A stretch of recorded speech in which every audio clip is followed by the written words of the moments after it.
Hola chicos, literatura 215. Seguimos con esa generación realmente prolífica del medio siglo del siglo XX.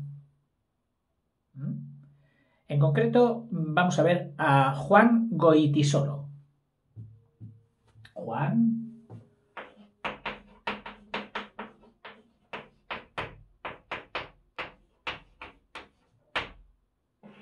Goytisolo, de apellido vascuence, pero nacido y desarrollado su actividad vital en Barcelona.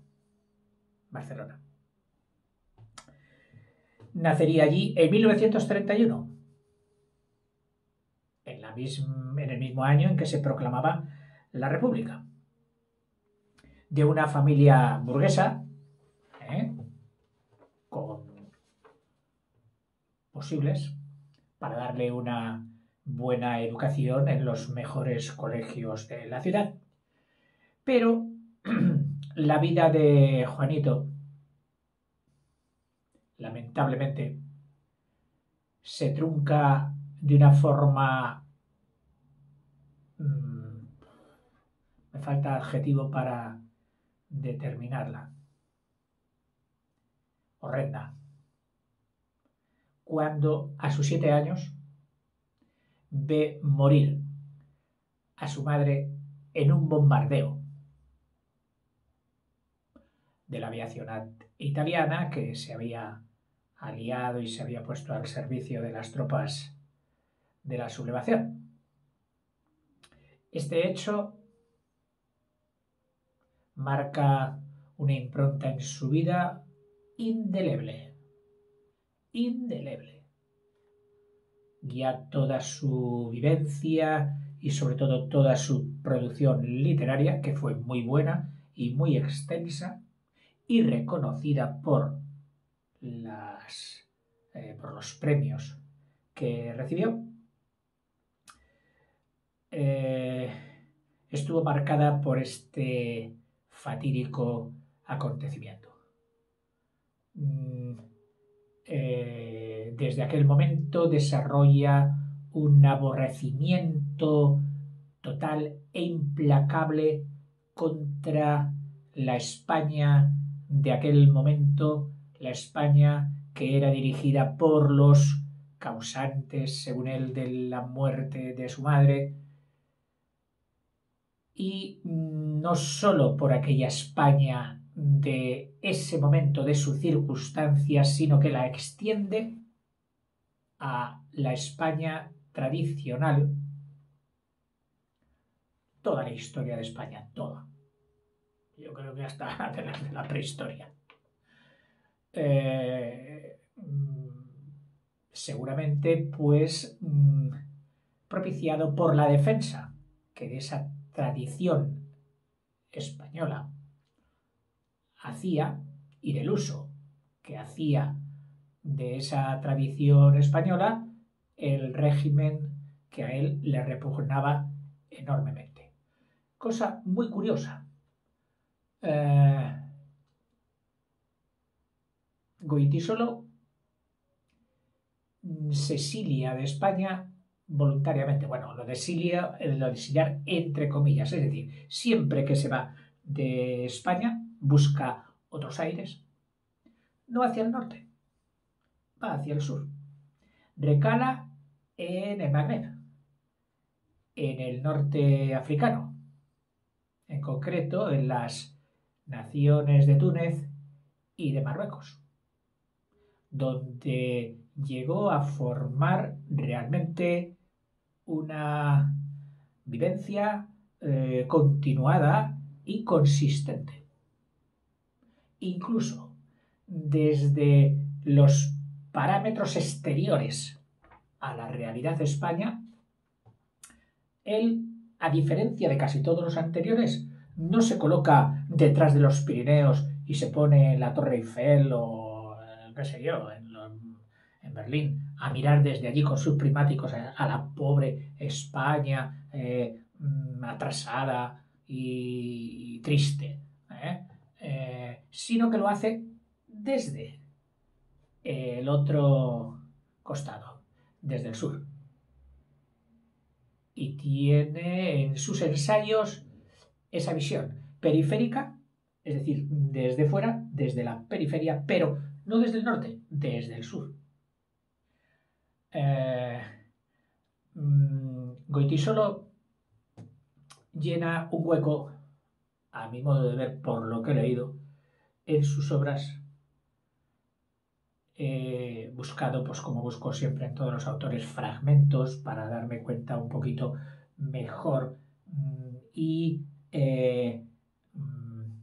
aquilatar o fundamentar las opiniones críticas que leo sobre ellos. Y efectivamente, así como en un ecosistema, hay en el panorama trófico, hay muchas especies, una de ellas la carroñera, que es necesaria y tiene su nicho propio fundamental en la evolución de las especies. Goytisolo no duda en ocupar ese nicho en España, en la España. Paradójicamente, tiene mucho amor y respeto por la lengua. Él era el literato, era su herramienta, lo mismo que el leñador que tiene devoción por su hacha perfectamente afilada, él la tenía por la lengua y la literatura. Pero incluso hasta en este aspecto, en una de sus obras fundamentales que veremos, que es Reivindicación del Conde Don Julián. El Conde Don Julián, te recuerdo un poquito el conde que facilitó, traicionando al rey, la entrada a los árabes en el siglo VIII por vengar una afrenta que el rey había hecho a su hija. Y en esta obra, bajo este título, pues llega a abdicar de todo lo español, incluso de lo godo y visigodo, haciendo analogías esperpénticas de un personaje llamado Carpeto, por aquello de los carpetanos, y luego despectivamente los carpetobetónicos, como la gente atrasada de nuestra península, en que llegado de tal sin razón, repudia todas las palabras que tuvieran influencia o procedencia árabe, que son muchísimas en España, ya lo sabes, e impedía utilizar más estrambóticamente todos aquellos productos que tuvieran nombre, cuya terminología fuera de procedencia árabe, llegando a extremos pues, de no poder comer nada porque prácticamente todo tenía algún ingrediente, algún espécimen, algún algo, y si no era en el condimento, era en el plato, en los manteles o donde fuera, que era árabe y por lo tanto le abocaba a morirse de hambre. En fin. Yo no sé si Juan Goytisolo, y lamentaría mucho, porque tampoco he leído tanto sobre él, eso os lo dejo para ampliar a vosotros, vivió angustiadamente, vivió envenenadamente por este odio, este rencor, lo cual pues me daría tristeza saber que un hombre que merece un puesto en la literatura española tuvo que vivir envenenado y angustiado por razones del entorno que le tocó vivir. En fin, voy a hacer un repaso a su biografía Después de esta triste muerte, él inicia su educación del bachillerato seguramente en jesuitas y luego pasa a La Salle en la misma Barcelona.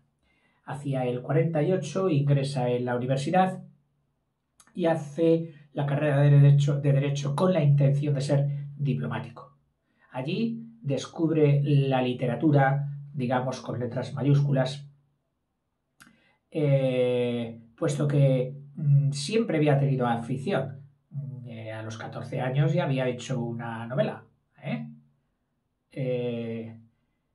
Y luego, al mismo tiempo que acaba la universidad, proclama su ateísmo, su convencido ateísmo.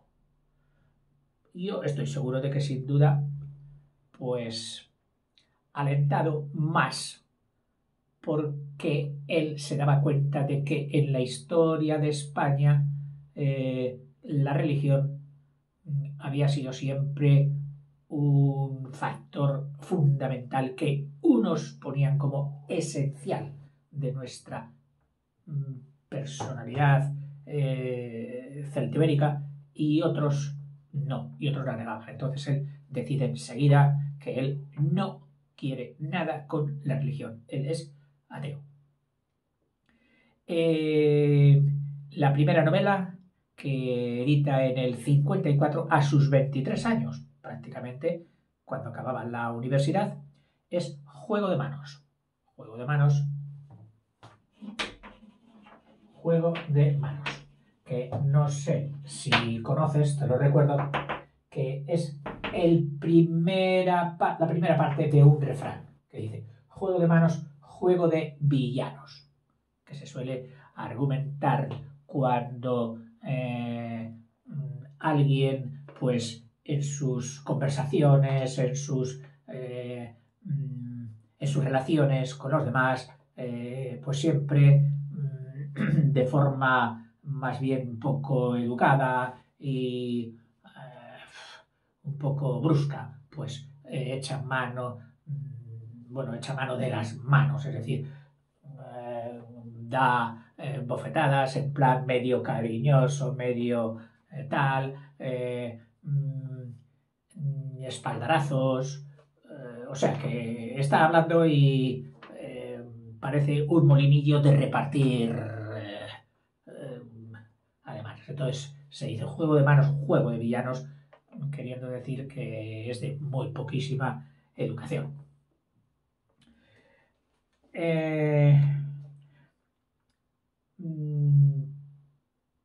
Luego casa con una francesa, Monique Lange, y en el 56 hace su servicio militar como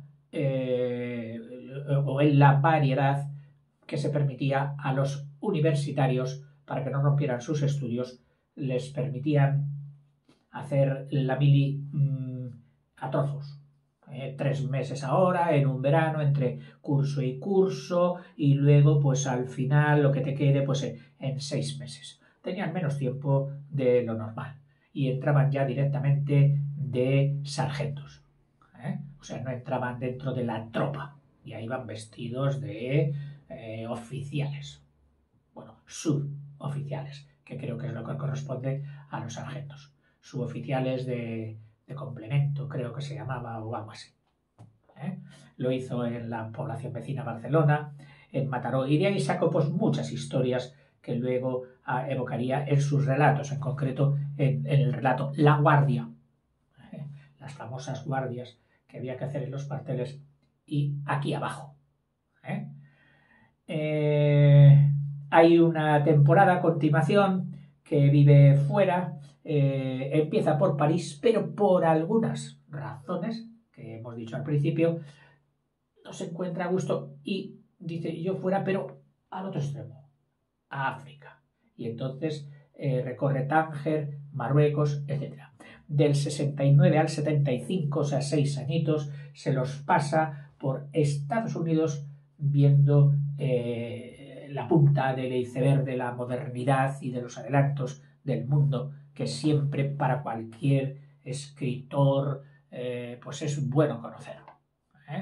conviene ver los confines de la realidad humana, tanto en los más adelantados como en los más atrasados, porque todo eso le señala, le hace el recorrido del abanico que va a utilizar en sus manifestaciones y descripciones literarias. Por eso les gusta ir a los literatos, ver mundo. Son escenarios que se quedan ahí grabados para ellos.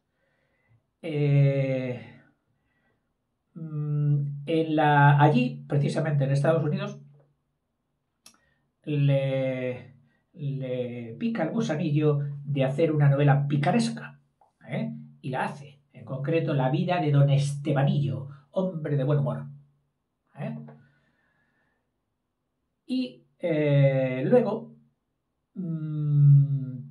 como su relación con las instituciones de la censura, del franquismo, fueron totalmente negativas y constantes, pues recurrió a una argucia muy bien pensada por su parte, que fue coger un heterodoxo, es decir, un hereje de la religión cristiana,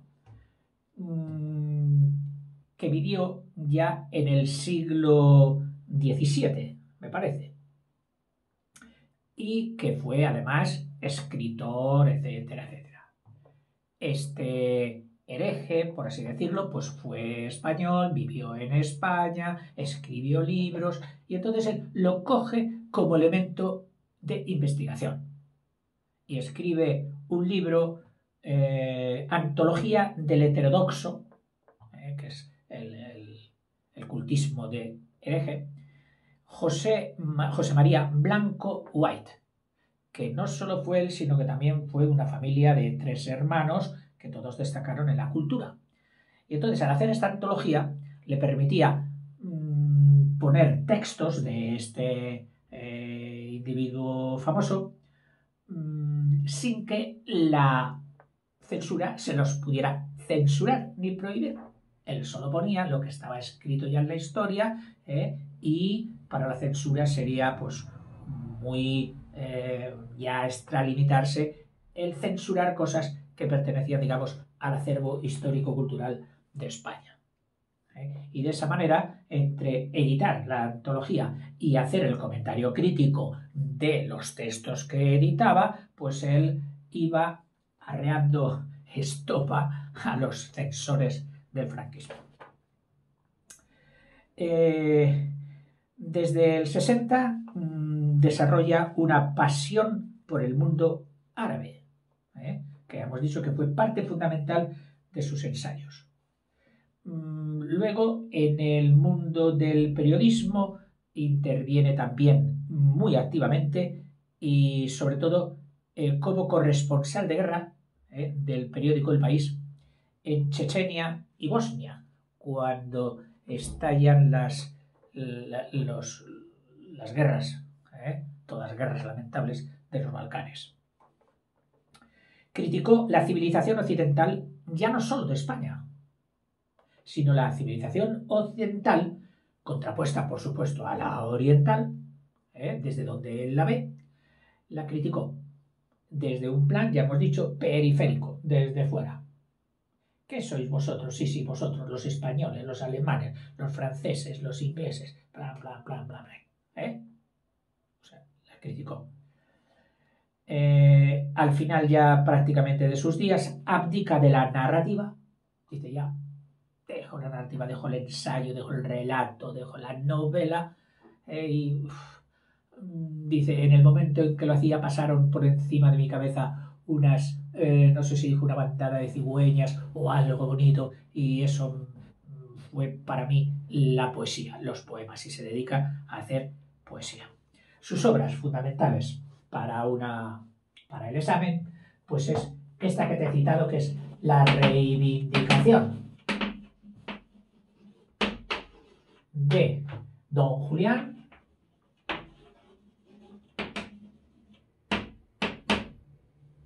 el de la invasión del 711, otra, Señas de identidad,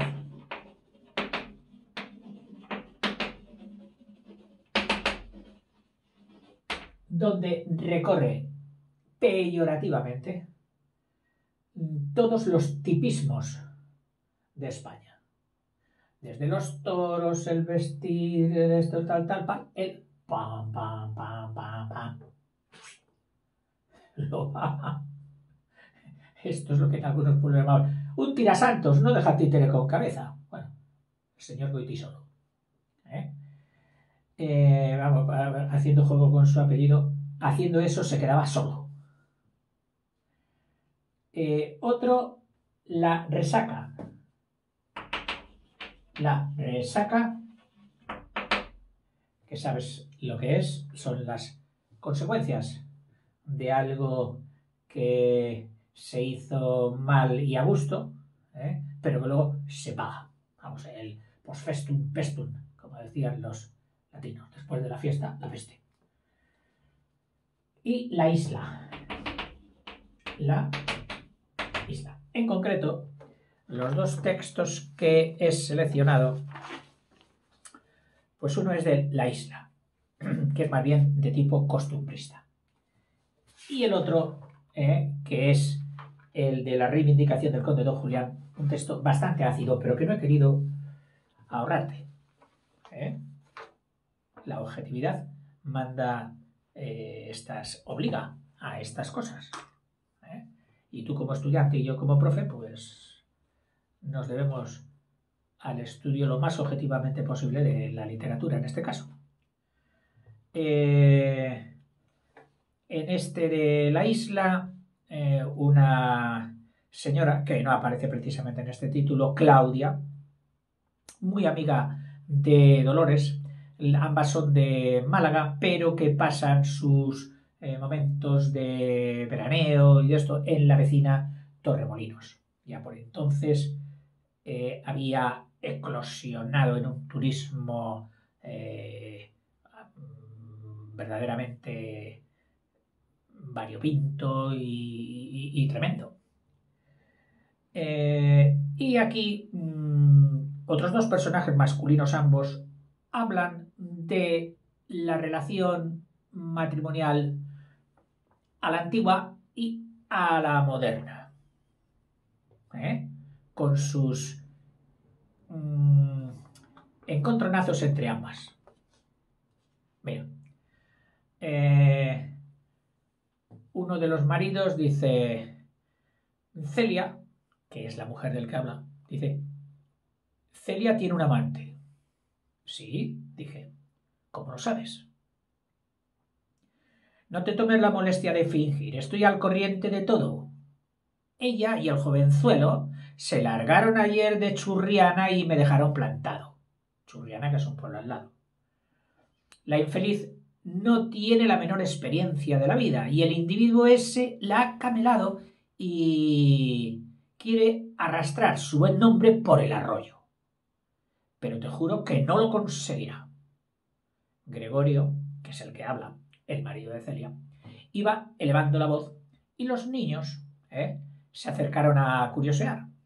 Con un ademán yo les indiqué que se alejasen. No lo conseguirá. Seré imbécil y todo lo que quieras. Pero lo ocurrido ayer me ha abierto los ojos. A mí nadie me pone el gorro delante de las narices, y menos un tipo de su calaña.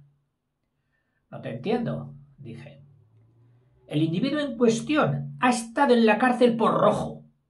Esa gentuza no tiene principios, ni moral, ni nada. Como no reconocen la propiedad, consideran que todo es suyo. Los rusos los envían aquí para desmoralizar el país y abusan de la ignorancia y buena fe de la gente. Pero hasta aquí podíamos llegar. Si la autoridad no toma inmediatamente sus medidas, zanjaré el asunto por mi cuenta. ¿Cómo? Voy a desafiarle. Ya sé que te parecerá ridículo lo que digo, pero lo hago pensando en los demás.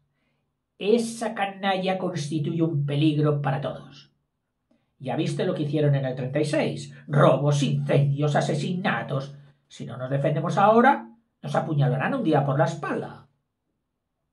Hablaba atropelladamente y alzó los ojos implorando mi ayuda. El sudor rezumaba de nuevo por su rostro.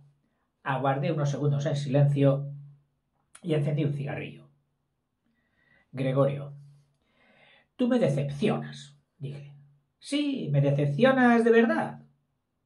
Me había formado una idea distinta de ti. La idea de un hombre libre, evolucionado, sin falsos escrúpulos, en una palabra, moderno. Y veo que me he equivocado. Gregorio permanecía pendiente de mi discurso y continué. Eso os pasa por tontos.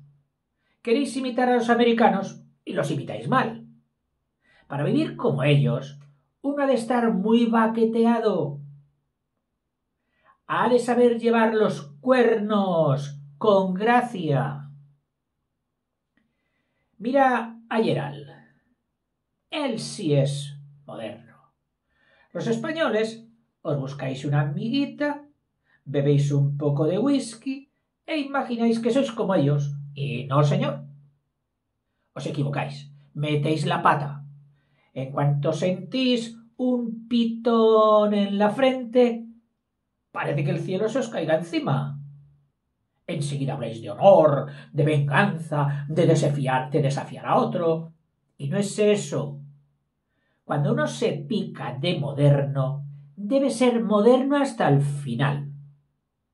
No se puede ser hoy una cosa y mañana otra y pasado una tercera, porque entonces nadie te tomará en serio. Y que la gente no tome en serio a uno es lo peor que puede ocurrir a un hombre. Gregorio escuchaba cabizbajo y encendió un cigarrillo con dedos temblorosos. ¿Qué harías tú en mi lugar? ¿Hacer lo que se dice hacer? No haría nada. Deja que se arreglen los dos. Ni Celia te quiere, ni tú la quieres a ella. De ahora en adelante podrás ir tranquilo con tu amiguita. El muchacho, sin proponérselo, te ha hecho un favor. El novio de la mujer, el muchacho, sin proponérselo, te ha hecho un favor. En realidad, debieras darle las gracias. ¿Tú crees? Desde luego. Invítele a tu casa con Miss Bentley y luego alternáis los cuatro. Los matrimonios modernos hacen eso. Uno por un lado, otro por otro y en paces. Como en el cine. Media hora más tarde, Gregorio se despidió transformado. La idea de liarse a tiros con Jorge, el novio de la mujer, le aterraba y comprendí que le había quitado un peso de encima.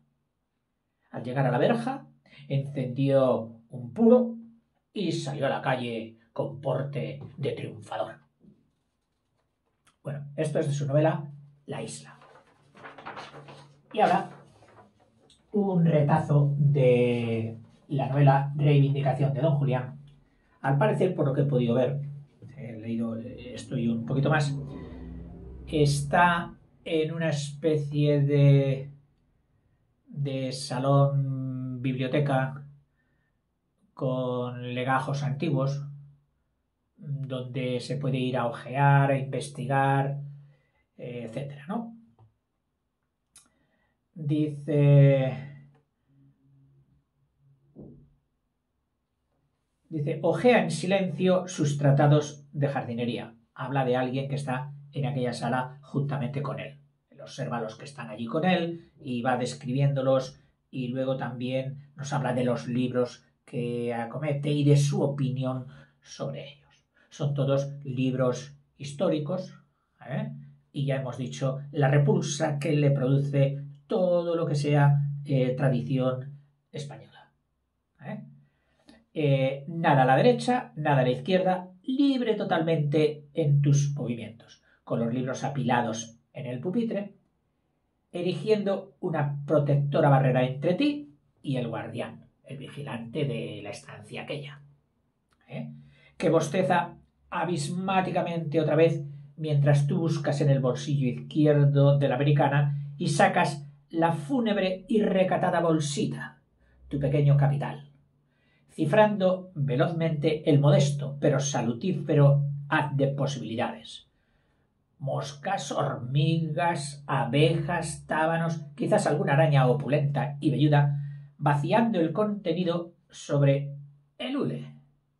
Eso es lo que llevaba en esa bolsita, al ser, según esto, moscas, hormigas, abejas, tábanos, quizás alguna araña opulenta, vaciando el contenido sobre el hule en apetitoso montón. Insecticida catástrofe no registrada en los anales y que tú observas y abarcas con resolución pronta y fría. Alcanzado el primer volumen de la pila y depositando entre sus páginas una hormiga y 6 moscas, en el quintaesenciado diálogo de Casandra y el duque, esto disponen las leyes del honor y que no haya publicidad en mi afrenta con que se doble mi infamia, cerrando de golpe zas y aplastándolas. Ojo avizor, cuidando que el guardián no te descubre. O sea, que se estaba entreteniéndose o haciendo la cosa hecha, metiendo entre estos legados, entre estos libros de alcurnia, por así decirlo, el bagaje que él se había llevado en una bolsita de moscas, hormigas, abejas, zánganos, etc. Dice, ojo avizor, cuidando que el guardián no te descubre, y que abres el libro y compruebas morosamente el resultado. Con el prurito aperitivo del viejo catador, espachurradas, la masa abdominal por de fuera, indelebles manchones que salpican la peripecia dramática y la contaminan con su difluente viscosidad, cabos, ensenados, bahías, caprichosas formas geográficas, islas, verdaderos archipiélagos. Eliges otro volumen, otro dramón. ¡Qué sentimientos elevados! ¡Qué grandeza de espíritu! El magnífico dúo de Diego Laínez y el conde Lozano batiéndose a estocada limpia, que es dañoso discurrir, pues nunca acierta matar quien teme que ha de morir. Una abeja, 8 moscas, y ¡zas!, sin palpar el fruto esta vez. Enfilando la vecina habitación con el rabillo del ojo, precaución inútil, el lector de ABC sorbe con pasmo las delicias de la inimitable prosa, y la pálida señorita de las gafas emite vagorosos suspiros. Dormita el guardián. Luz verde, pues. Camino libre. Entre los lentos pasajes del 98, graves monacales adustos, por la llanura inacabable donde verdea el trigo y amarillea el rastrojo, centrando tu interés en una araña de dimensiones medias, 8 ojos, 4 pares de patas, 2 orificios respiratorios, pedipalpos, quelíceres, sorprendida tal vez en la tenebrosa captación de la víctima y ajustando apretadamente las páginas sin resistir a la tentación de mirar, inmovilizada para siempre en la jugosa descripción de la aldehuela apiñada alrededor de su campanario, admirativo de tu propia obra, contento y orgulloso de ti mismo, escogiendo ahora el tomo en rústica de las 1000 mejores poesías de la lengua española. El soneto de Enrique López Alarcón, reteniendo apenas la saliva cuando depositas el macizo cadáver de un tábano y ¡zas!, consumátunes, roto el implacable endecasílabo, emborronado el rotundo terceto, ahogando en la garganta el grito de Tarzán, alegría tumultuosa que sulta y desborda, atrae la atención del guardián y le arranca de su invernal somnolencia, para iniciar uno de sus bostezos troglodíticos y desperezarse al punto y dirigirse a tu sector.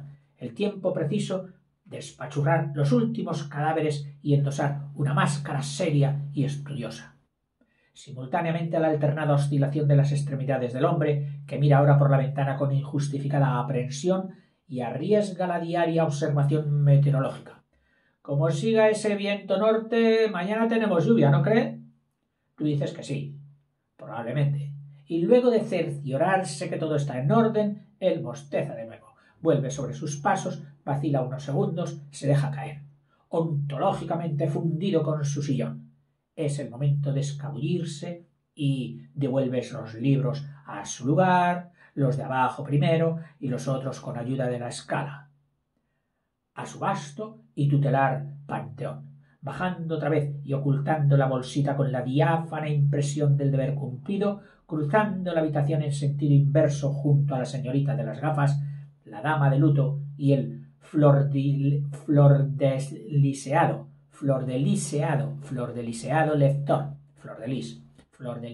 lector de ABC, ganando la salida al fin y escuchando aún desde la escalera el áspero resorte del timbre. Bueno, no es un texto, digamos, avieso, lleno de el rencoreso, puesto que lo que describe tiene más de trastada de joven irresponsable e irreverente. Es decir, manifiesta más bien una irreverencia en sus comentarios sobre lo mugroso y lo demodé y ya para dejarlo por fin de una vez de la historia y de la literatura. Otros textos que he leído eran bastante más incisivos. Bueno, chicos, de todo hay en la viña del Señor. Y con esto que no te resulte, bueno, eso ya es criterio tuyo, ¿no? Lo digo para continuar con la persona de Goytisolo y disfrutar seguramente de sus muy buenas redacciones y libros que tiene editado. Hasta luego.